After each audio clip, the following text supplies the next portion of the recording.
Hello, suite de mon voyage entrepreneurial. Donc oui, là je suis en peignoir, tout à fait. J'espère que vous allez bien. Je suis désolée, là c'est pas terrible pour une vidéo, mais je voulais absolument la faire et je m'étais engagée à la faire. Donc parce que je voulais vraiment tous les jours garder en souvenir personnel pour la future Christine de dans 10 ans. En fait, le cheminement de ma réflexion entrepreneuriale et même personnelle. Donc aujourd'hui, qu'est-ce que j'ai fait? Je me suis déplacée de Roscoff jusqu'au magnifique hôtel de Magallery au village du Conquet, donc je suis hyper contente. On en profite pour regarder la chambre. Oui, elle est pour moi toute ça, cette chambre. Donc voilà, bah écoutez, qu'est-ce que je pourrais vous dire? En fait, durant cette journée de réflexion, j'ai quand même réalisé la force du réseau, c'est-à-dire j'ai eu beaucoup de chance lorsque je me suis mise en freelancing et ça s'est fait presque par hasard et c'était même pas moi qui voulais vraiment.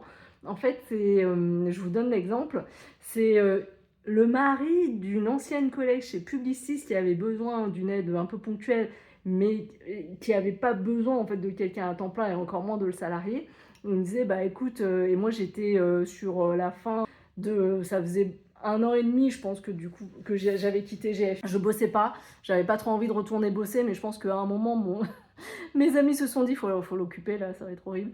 Donc il m'a proposé, non je dis ça, mais il a pas fait pour m'occuper, mais il avait besoin en fait de quelqu'un, mais pas à temps plein. Donc je crois qu'au début on était parti pour travailler 2 jours par semaine. Et en parallèle, j'ai alors quelqu'un que je ne connaissais pas, mais à qui j'avais été recommandée, l'ancien DAF de Publicis, de la filiale de Publicis dans laquelle j'étais, qui m'a envoyé un message et qui m'a dit bah, écoute, j'ai quelqu'un dans mon réseau qui recherche un chef de projet pour une acquisition, est-ce que tu es disponible? Je te donne son numéro, tu l'appelles. Bon, bah, je l'appelle. Et du coup, initialement, elle voulait me prendre pour un CDD. Sauf que la difficulté d'un projet qui, comme vous le savez, prend toujours du retard, c'est qu'on ne savait pas comment ça allait en fait la durée, 4 mois, 3 mois, pour être sûr de pouvoir le renouveler après.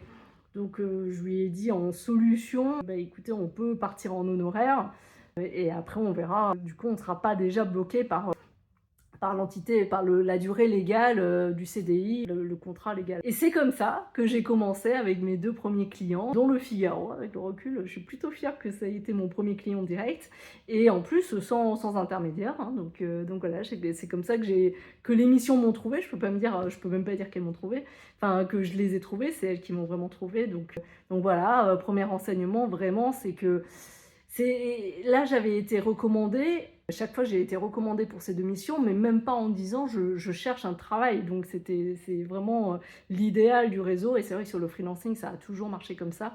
Parce qu'après, j'ai un peu plus institutionnalisé en fait le fait que j'étais à mon compte. Et ça, c'était lorsque j'étais au Figaro. J'ai déjeuné avec un ancien collègue qui, lui, avait créé son cabinet de consulting et qui lui avait beaucoup de missions et qui maintenant m'alimente en mission dès que je sors, même si j'ai des missions plutôt longues, donc il faut pouvoir m'attraper. Donc voilà, ce que j'aimerais que vous reteniez effectivement, et ça je me disais que j'avais beaucoup de chance en fait d'être entourée par ces personnes-là, mais c'est aussi parce que je délivre, je sais que je suis très modeste, mais je délivre. Je fais des beaux livrables en fait, je fais des beaux PowerPoint, j'apporte une vraie réflexion, une vraie plus-value en fait à mes différents clients. Et je suis, maintenant je le sais, ma spécialité en fait c'est d'être un espèce de perce-muraille, dans le sens où lorsque les personnes n'ont pas encore de directeur financier ou de directeur du contrôle de gestion chez un client, ils m'envoient et moi du coup je fais péter la muraille, c'est-à-dire que lorsque c'est une mission de 3 mois, 4 mois, en principe les clients deviennent accros et puis après du coup on met en place un autre consultant qui lui sera présent sur plus la longueur du temps. Donc voilà, donc ça c'est vrai que je me suis dit quand même, c'est quand même grâce à ça que j'ai réussi à pivoter lorsque que je suis passée de salarié à freelance, et c'est quand même cette activité qui m'a permis du coup par ricochet d'arriver à la liberté entrepreneuriale. Donc ça c'est vraiment très très important.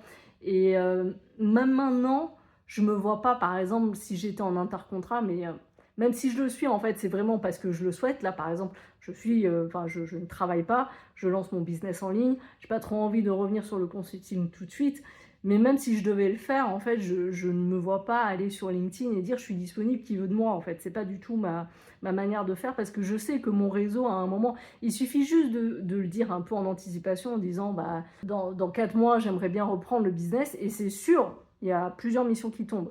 Mais donc voilà, donc mes conseils, travaillez bien, soyez impeccable, et votre réseau vous le rendra. ne soyez pas intéressés en fait.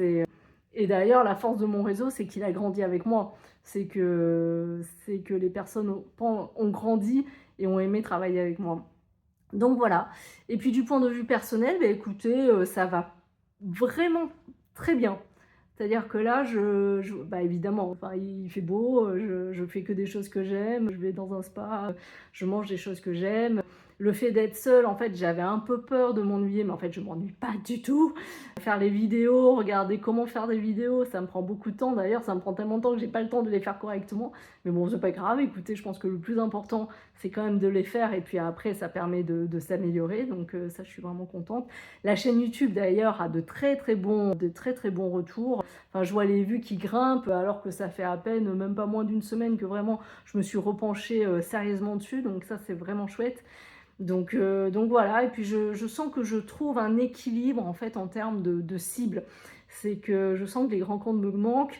J'aime beaucoup les femmes entrepreneurs. Le truc, c'est que je me demande si le coaching one-to-one, c'est vraiment ce qu'il leur faut, dans le sens où je pense qu'elles n'ont pas les moyens de s'offrir une consultante. Je suis désolée de le dire, mais c'est vrai que comme j'ai l'habitude de très bien facturer, c'est très compliqué, je pense, pour elles, dans leur budget de s'offrir une consultante. Donc, je pense qu'il faut que je trouve autre chose que du coaching one-to-one, parce que je suis trop onéreuse pour elles. Donc, soit faire des vidéos YouTube gratuites, et puis du coup, je me rémunérerai à travers les publicités, on verra. Mais je suis en train de pivoter de ce côté-là, en fait. Je suis en train de me rendre compte que si je suis très réaliste, ce sera compliqué, je pense, de facturer autant que au grand compte. Donc voilà, bah écoutez, je vous dis à demain pour la prochaine nouvelle. À très vite!